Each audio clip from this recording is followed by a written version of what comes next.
이강인의 바르셀로나전 선발 출전이 예상됩니다. 파리 생제르맹은 11일 오전 4시 프랑스 파리에 위치한 파르크 대 프랭스에서 열리는 챔피언스리그 8강 1차전에서 바르셀로나와 맞대결을 치릅니다. 이제는 정말 빅이어를 들어올릴 때가 된 PSG, 최근 잃어버린 명성을 다시 찾고자 하는 바르셀로나의 맞대결입니다. 결과를 쉽게 예측할 순 없는데요. 두 팀 모두 최근 분위기가 나쁘지 않습니다. 축구 통계 매체 후스코어드 기준 PSG는 공식전 6경기에서 4승 2무를 기록하고 있으며 바르셀로나는 공식전 6경기에서 5승 1무를 올리고 있습니다. 두 팀은 UCL에서 꽤나 자주 만났습니다. 첫 만남은 1994년도 시즌 8강. 당시 PSG가 합산 스코어 3대2로 4강에 진출했습니다. 1996년도 시즌엔 커비너스컵 결승전에서 만났고 바르셀로나가 1대0 승리를 거두며 우승을 차지했습니다. 그 다음 만남은 2012년도 시즌. 이때부터 두 팀은 잦은 간격으로 별들의 전쟁에서 맞대결을 치렀습니다. 가장 충격적인 시즌은 2016년도 시즌이었습니다.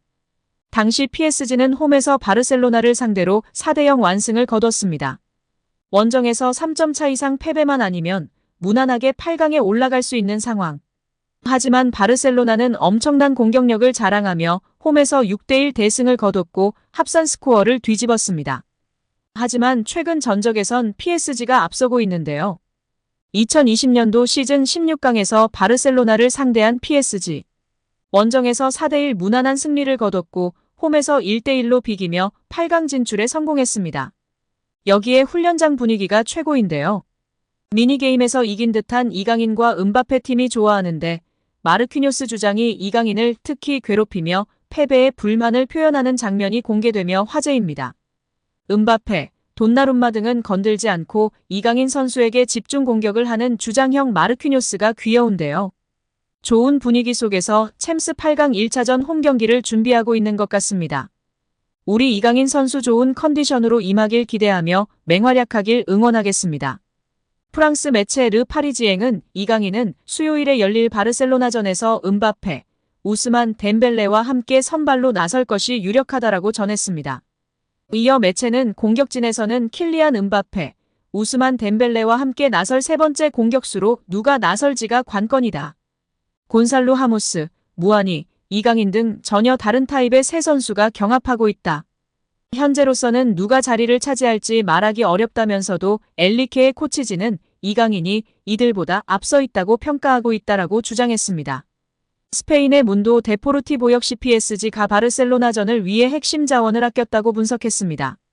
이 매체는 루이스 엘리케는 테나스, 무키엘레, 슈크리니아르, 자그, 솔레르, 마율루, 아센시오, 콜로 무아닉 하무스 등을 선발로 선택했다.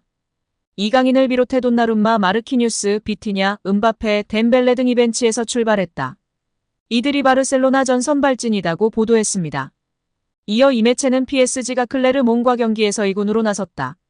바르셀로나전에 대비하기 위함이다. 엘리케는 핵심 선수 최대치를 이동시켰다.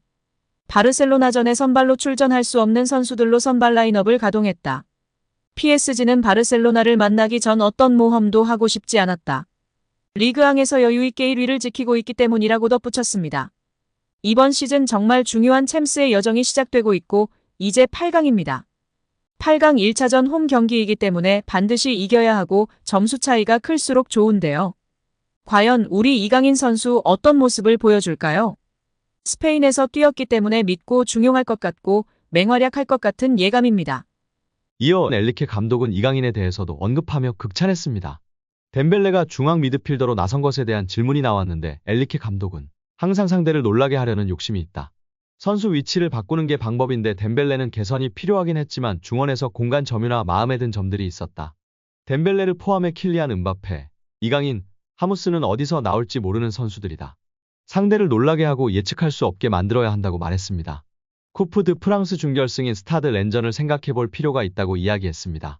은바페 조기 교체를 두고는 매주 같은 질문이 나와 피곤하다. 나는 감독이고 매일 결정을 내려야 하는 사람이다. 파리에서 있는 마지막 날까지 매일 이 일을 할 것이다. 항상 팀을 위한 최선의 해결책을 찾으려고 노력한다. 내 결정을 이해하지 못해도 상관이 없다고 했습니다. 이강인이 경쟁자 마르코 아센시오와 차이를 분명하게 보여줬습니다. PSG는 리그앙 28라운드에서 최하위 클레르몽을 맞아 고전 끝에 1대1로 비겼습니다. 루이스 엘리케 감독은 11일 치러지는 바르셀로나와 챔피언스리그를 의식해 주전 선수들을 대거 명단에서 제외했습니다. 킬리안 은바페를 비롯해 이강인도 선발에서 빠졌습니다. 대신 2006년생 세니 메유로 등 신예들을 대거 투입했습니다. 어린 선수들은 역시 경험이 미숙했습니다. PSG 공격은 답답했습니다. 전반전 무려 70%의 점유율을 잡았지만 결정적인 골 찬스 장면은 많지 않았는데요. 오히려 수비 실수가 두드러졌습니다. 결국 전반 32분 PSG의 수비 실수로 클레르몽이 행운의 첫 골을 넣었습니다. 박스 안에서 비지리우스가 어설프게 패스를 넘겼습니다. 케이타와 경합하던 우가르테가 공을 걷어낸다는 것이 어설픈 태클을 했습니다. 굴절된 공이 그대로 골대 안으로 들어가고 말았습니다.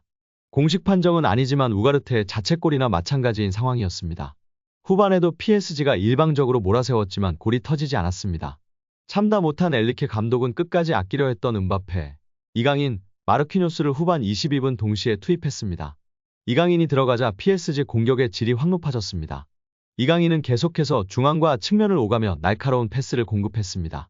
PSG의 공격이 확실하게 살아났습니다. 은바페와의 호흡도 찰떡이었습니다. 결국 은바페가 만들어냈습니다. 후반 40분 은바페가 찔러준 공을 하무스가 동점골로 연결했습니다. PSG가 1대1 동점골로 패배해서 벗어났습니다. 이날 경기는 이강인이 왜 PSG 세트피스의 중심인지 보여줬습니다. 단번에 차이를 만들 수 있는 넓은 시야와 날카로운 패스는 이강인의 전매 특허였습니다. 아센시오가 뛸 때 답답했던 PSG 공격의 혈이 이강인이 들어오자 뚫렸습니다. 과연 프랑스 언론은 이강인에 대해 어떤 평가를 내릴까요? 평소 RMC 스포츠 리올로 기자는 아센시오가 이강인보다 부족한 게 뭔가? 이강인은 선발로 뛰지만 실제로 아무것도 하지 않는다. 특혜를 받고 있다면서 아센시오 선발을 노골적으로 주장했었습니다. 하지만 이강인은 경기에서 이미 차이점을 극명하게 보여줬다는 평가입니다. 엘리케 감독이 바르셀로나와 결전을 위해 이강인과 은바페를 아꼈다는 것만 봐도 팀 내 위상의 차이를 알 수 있습니다. 여기에 이강인과 우스만 덴벨레의 경기장 밖 장면이 눈길을 끌고 있습니다. PSG는 7일 프랑스 파리의 파르크 대 프랭스에서 열린 리그앙 28라운드 홈경기에서 클레르몽과 겨뤄 1대1 무승부를 거뒀습니다. 이런 가운데 하프타임에 침묵을 다지는 장면이 포착됐습니다. 덴벨레가 이강인에게 다가가더니 90도로 고개 숙여 한국식 인사를 건넸습니다. 그러자 이강인도 무언가 설명을 한 후 고개를 숙이며 같은 동작으로 인사를 받았습니다. 스포츠 한국은 이강인이 덴벨레에게 한국식 인사를 알려줬고 이에 덴벨레가 마음에 들어하며 두 선수 사이에 시그니처 인사로 쓰는 듯하다고 설명했습니다. 해당 장면은 현재 트위터 등 온라인상에 퍼지며 많은 관심을 받고 있습니다. 이를 본 누리꾼들은 덴벨레한테 인사 알려주는 이강인과 그런 이강인을 쳐다보는 돈나룸마가 너무 웃겨. 한국에서는 합장하면서 인사하지 않는다고 바로잡아주는 이강인. 덴벨레 옷 살짝 끌어당겨서 쫑알대는 이강인. 너무 귀엽다. 동그란 뒤통수 너무 귀여워. 등 반응을 보였습니다. 오늘 영상은 여기까지입니다. 끝까지 시청해주셔서 감사합니다. 늘 건강하시고 더 좋은 영상으로 찾아뵙겠습니다. 구독과 좋아요도 잊지 마시고 부탁드립니다. 감사합니다.